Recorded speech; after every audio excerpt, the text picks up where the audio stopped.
Olá, bem-vindo ao programa Inspirando Mudanças com o João Cordeiro. Estou aqui com o próprio João, ao meu lado. João Cordeiro, um grande amigo, também um dos mais conceituados consultores do Brasil na área de gestão empresarial e também autor do livro Accountability, que será lançado na Expo Management em novembro. E esse programa basicamente vai explorar o conceito de accountability. Então, eu tenho aqui o João para falar um pouco desse conceito. João, como você criou, como você identificou o conceito accountability e por quê? A palavra accountability existe no idioma inglês há séculos, só não existe no idioma português. E eu interpreto accountability como sendo uma virtude que todos nós temos, mas também desconhecida da maioria das pessoas. Em suma, accountability é chamar a responsabilidade para si, ou pegar a responsabilidade para si. Entendi.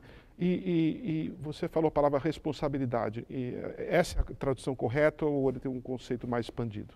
O conceito mais expandido, assim, é tornar as pessoas tornar as pessoas excelentes, é retirar das pessoas o melhor. E isso envolve em ser responsável, em subir degraus da responsabilidade. Uma escada natural que as pessoas fazem quando elas saem de casa, tornam-se independentes, quando elas casam, quando elas têm filhos, quando elas assumem responsabilidades na empresa. É natural que aumenta o tamanho da responsabilidade e subir essa escada de uma forma madura, inteligente e saudável, sem colocar culpa nos outros, nas circunstâncias. Isso é a essência da virtude da accountability. Quando você falou não colocar a culpa nos outros, tem um subtítulo no livro, né? Tem o livro, o subtítulo é Accountability, Diga Adeus às Desculpas.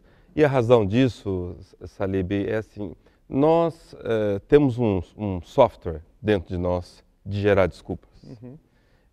Nós nascemos com isso. E eu costumo contar muito uma história que um avô me contou, não o meu avô, mas uma pessoa que é avô, na fazenda dele, ele entrou pela sede da fazenda, pela cozinha, e era tarde, então ele viu a mesa do café posta, e na mesa tinha bolo de fubá, tinha pão de queijo, tinha queijo de Minas, pão feito em casa, a mesa estava completa, aí goiabada cascão. Ele deu uma olhada na goiabada cascão, alguém tinha pego a goiabada e dado uma mordida na quina dela. Não teve nenhum trabalho de cortar a goiabada com a faca e servir. E ele já sabia quem era. Chamou a netinha dele e falou: Aninha, quem foi que comeu? Quem que foi que deu uma mordida na goiabada cascão? E a Aninha, de 5 anos de idade, colocou assim a mão na boca e falou assim: foi a Dadá. A Dadá é a babá dela, né? Foi a Dadá. Aí o avô falou assim: mas como é que a Dadá é grande e tem uma boquinha tão pequenininha? Aí a netinha respondeu: porque ela pediu meus dentes emprestados. Essa história, assim, ela resume, assim, de uma forma muito simples, esse software que nós temos dentro de nós de gerar desculpas, de culpar circunstâncias. Quando eu falo circunstâncias, eu falo trânsito, clima, mercado, governo, pais, a faculdade, o e-mail, a internet que está lenta. Culpar circunstâncias, dividir a responsabilidade com o acaso e não pegar para si a nossa parte. E por que as pessoas não tendem a empurrar essa responsabilidade para outros? Porque a conta vai sobrar para ela. É um mecanismo de defesa. É um mecanismo de defesa porque o ser humano, Salib, ele é forte. Ele é forte do ponto de vista biológico, físico, de estrutura. Ele é forte do ponto de vista até de emocional, pela tantas situações que o ser humano passa, mas do ponto de vista moral, ele é frágil. E se ele moralmente tem chance de ser exposto, a tendência é se defender daquilo. Isso está em nós. Se você pegar assim, no livro de Gênesis, na Bíblia, você vai encontrar uma passagem onde Deus chega no jardim do Éden e pergunta para Adão: Adão, quem foi que comeu o fruto da árvore do conhecimento do bem e do mal? E Adão responde: foi a mulher que tu criastes. E dependendo da tradução, foi a mulher que tu me destes. O que eu entendo que é pior, porque tu me destes até sugere assim: eu não me lembro de ter pedido, hein? Eu estava aqui sozinho, tal, dormindo, pegaram uma costela minha, aquelas coisas todas. E Deus vai a Eva e faz a mesma pergunta a Eva, quem foi que comeu o fruto da árvore do bem e do mal, do conhecimento do bem e do mal?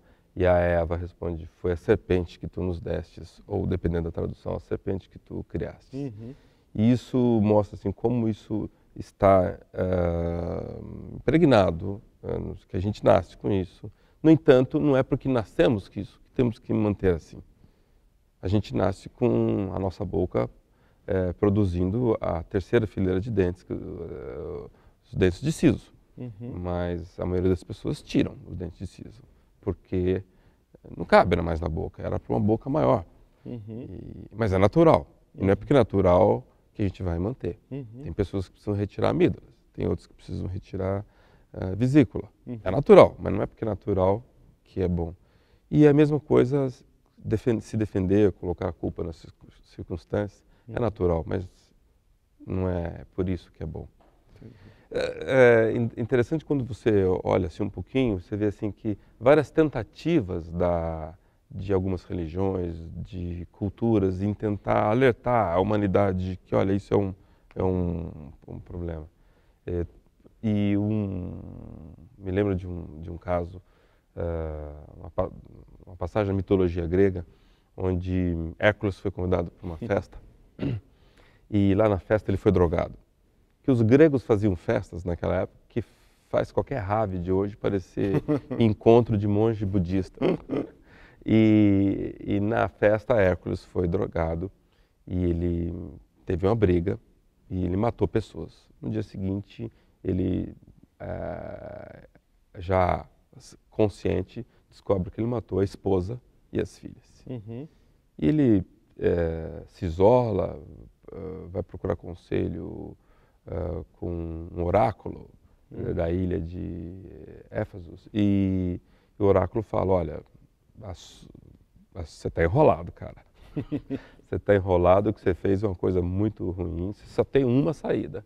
Só os deuses podem resolver o teu problema. Você vai ter que ir ao Olimpo e perguntar para eles. E o Hércules pergunta para o oráculo, o que eu vou perguntar para eles? E o oráculo fala, eu não sei, só você é que pode saber. E Hércules vai subindo ao Monte Olimpo, vai pensando o que perguntar. E o que ele pergunta para os deuses? Né? Eu fico pensando, ele poderia perguntar assim, quem foi que me drogou? Por que me deixaram drogar? Por que foi comigo que isso aconteceu? Por que eu não fui evitado? Mas a pergunta que Hércules fez não é essa. A pergunta que ele fez é brilhante, qual é o meu castigo? Porque era uma tentativa da mitologia grega de alertar as pessoas de, olha, nem tudo você pode culpar os outros, nem tudo você pode culpar as circunstâncias. Tem coisas que a responsabilidade, mesmo que você não tenha intenção, é sua. Diga um exemplo de uma pessoa accountable. A gente tem assim, exemplos em nossa volta, dentro das famílias, avós, pais que souberam muito bem cuidar dos filhos, imigrantes que vieram para o país e deram o melhor de si. Mas assim, a gente pode trabalhar muito em figuras mais conhecidas, né? Então,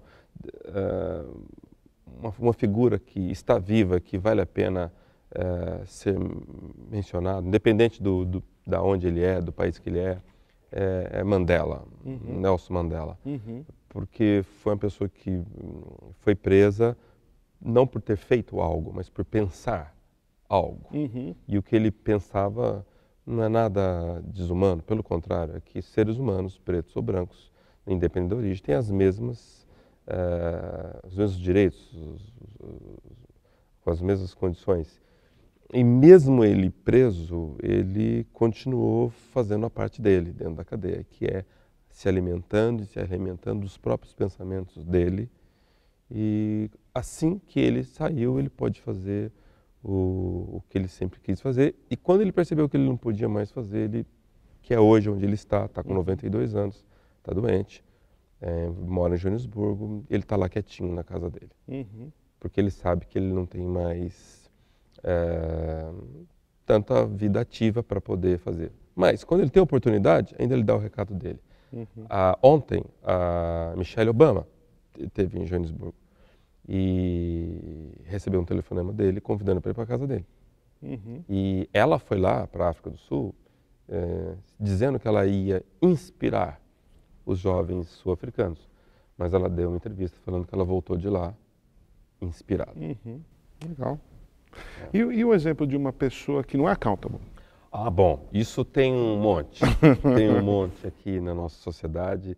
E, Salib, se eu fosse mencionar para você, eu acho que isso não ia ser muito bom. Mas eu vou escolher assim, porque realmente exemplos de pessoas não accountable você tem também nas religiões, tem nas empresas. Pode.